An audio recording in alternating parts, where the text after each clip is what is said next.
Azərbaycanda psixoloqlar dinə qarşı kütləvi soyutma tədbirləri keçirir deyə belə çıxışlar ediblər ki, mənim bildiyim qədərilə bunu eləyən bir dənə mənəm.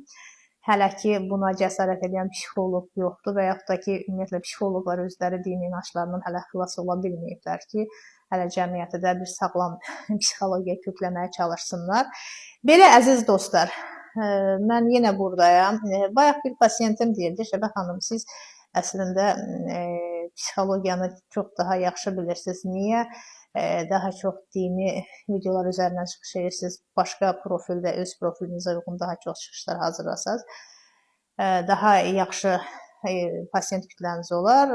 Pasiyentə cavab verə bilmədim, digər pasiyentim gəlirdi. Buradan cavab verim ki, əziz izləyicilər və pasiyentlər, mənim dini videolarım mənim sadəcə və sadəcə bir cümləmə görə yarandı. Mən demişdim ki, dini inançlı psixoloq ola bilməz və dinin adını sadəcə çəkirsən deyə insanlar sənə hücum eləmək o qədər ixtiyar bilirlər özlərində. Və mənim digər videolarım cavab xarakterli oldu və bir də başa düşdük ki, burada çox ciddi pozuntu var deyək, burada çox ciddi qorxular var. Bunlar üzə çıxdıqca artıq buna müvafiq videolar çəkməyə başladıq.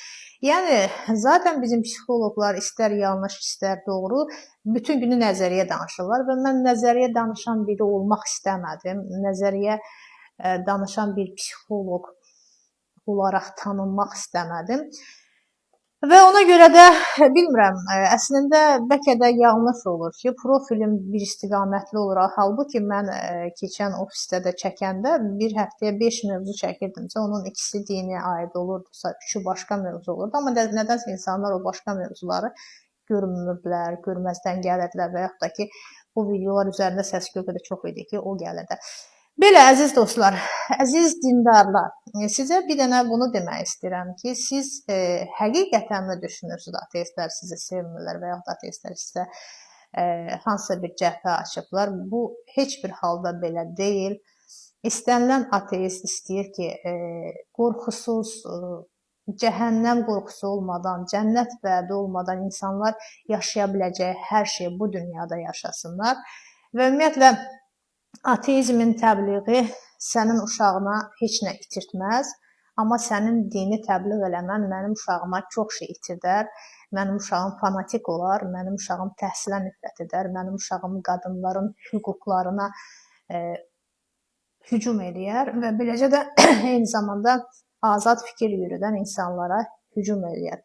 Ona görə siz ateistlərin artmasından qorxmayın, əziz dindarlar. Dindarların artmasından amma həqiqətən ciddi şəkildə qorxmalısınız. Bundan sonra videolar çəkməyə başlayacağım. Düzü biraz da deyirəm, keçində və qıza da deyirəm deyəsən dindarlar həm səhifəmi bağlayıblar, həm dilimi bağlayıblar. Heç cür kamera arxasına keçib təzədən nəsə danışmağa həvəsim yoxdur. Bu biraz böyük ehtimal ki, vərdiş məsələsidir. Biraz kənarlaşdıq falan. Belə əziz dostlar, buradayıq. Sizə maraqlı olan mövzulardan yazın kommentariya, nəyi istəyirsiniz, mən sizin üçün çəkim.